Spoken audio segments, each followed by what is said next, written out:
नमस्कार। आज एक ऐसी कहानी की बात करेंगे जहां ज्ञान की तलाश एक भयानक सपने का दरवाजा खोल देती है।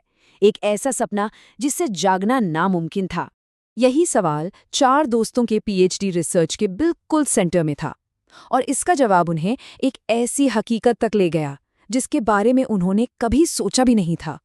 देखिए, ये कोई शौकिया लोग नहीं थे जो भूत पकड़ने निकले हों। ये प्रॉपर स्कॉलर्स थे।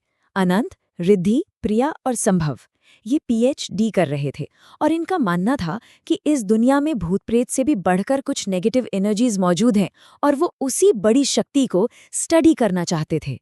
और इसी खोज ने उन्हें बहुत ही पुरानी, बहुत ही रहस्यमयी किताब तक पहुंचा दिया। बस यहीं से उनकी किस्मत पर ताला लग गया। तो उन्हें मिली एक किताब जिसमें जिक्र था इफरीत जिन का। ये कोई कहानी नहीं थी, बल्कि एक सच्ची घटना का ब्यौरा था। और खतरनाक बात ये थी कि उसमें उस जिन को बुलाने के 250 साल पुराने मंत्र भी लिखे हुए थे। उस किताब में साफ साफ चेतावनी भी लिखी थी। लिखा था कि इनमें से ज्यादातर शैतानी ताकतें हैं जिनका मकसद सिर्फ और सिर्फ तबाही है। लेकिन कहते हैं ना, जिज्ञासा के आगे अक्सर सारी चेतावनियां बेकार हो जाती हैं। और वही हुआ। दोस्तों ने बहुत मना किया, लेकिन रिद्धि ने किताब को टेस्ट करने के लिए आधी रात में वो मंत्र पढ़ दिए और बस अनजाने में ही उसने एक जीते जागते भयानक सपने को अपनी दुनिया में बुला लिया। मंत्र पढ़ने के फौरन बाद ही उनकी दुनिया बिखरने लगी। उनकी असलियत की जगह एक ऐसे मनोवैज्ञानिक जाल ने ले ली जिसे कहते हैं छलावा। अब इस छलावे ने उनके दिमाग के साथ खेलना शुरू किया।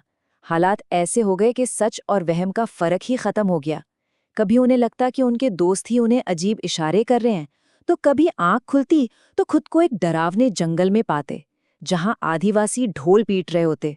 ये एक कभी न खत्म होने वाला लूप था। वो उस जंगल के खौफ से बाहर आते, अपने कमरे में खुद को पाते और इससे पहले कि वो कुछ समझ पाते, वो वापस उसी जंगल में खींच जाते थे। धीरे धीरे उनका दिमागी संतुलन बिगड़ने लगा और तभी उस छलावे के पीछे जो शैतानी ताकत थी, उसने अपनी असली और खौफनाक मांग उनके सामने रखी। सोचिए, उस डरावनी जंगल में एक आवाज गूंजती है, अगर यहां से निकलना है तो बलि देनी होगी। एक ऐसा ऑप्शन जिसके बारे में कोई सोच भी नहीं सकता। वो ताकत उनके दिमाग से खेल रही थी। प्रिया को ऐसा दिखाया गया जैसे उसने गलती से रिद्धि को मार दिया हो, और संभव को ये यकीन दिलाया गया कि अनंत अब नहीं रहा। और फिर आतंक अपनी चरम सीमा पर पहुंच गया। उस ताकत ने रिद्धि के शरीर का इस्तेमाल किया और एक भयानक सच का खुलासा किया कि उन्हें धोखे से अपने ही दोस्त अनंत का मांस खिला दिया गया था। ये सुनते ही संभव का दिमाग फट गया। वो डर और दुख के मारे पागल हो गया और उसे यकीन हो गया कि यहां से जिंदा निकलने का अब एक ही रास्ता है, बलि। उसे लगा कि इस सारी बर्बादी की जड़ सिर्फ रिद्धि है और बस गुस्से और पागलपन में उसने कुल्हाड़ी उठा ली। उसका दिमाग अब पूरी तरह से उस छलावे के काबू में था और जैसे ही ये खौफनाक सपना अपने अंजाम तक पहुंचने वाला था, असलियत ने दरवाजे पर दस्तक दी। लेकिन अफसोस, तब तक बहुत देर हो चुकी थी। दरअसल रिद्धि ने घबराहट में अपने प्रोफेसर को फोन किया था। जब प्रोफेसर उनके अपार्टमेंट पहुंचे तो वो खाली था। वो समझ गए कि गड़बड़ उसी किताब की वजह से हुई है। प्रोफेसर ने फौरन किताब उठाई और उस ताकत को कमजोर करने वाले मंत्र पढ़ने शुरू कर दिए।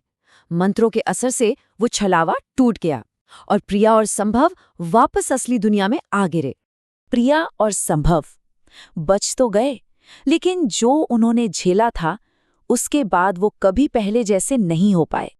और अनंत और रिद्धि, वो कभी वापस नहीं लौटे। उस छलावे के अंदर हुई उनकी मौत ही उनकी आखिरी सच्चाई बन गई। ये कहानी एक बहुत ही डरावनी चेतावनी है। यह हमें सोचने पर मजबूर करती है कि कुछ सीमाएं ऐसी होती हैं जिन्हें शायद कभी किसी भी कीमत पर पार नहीं करना चाहिए।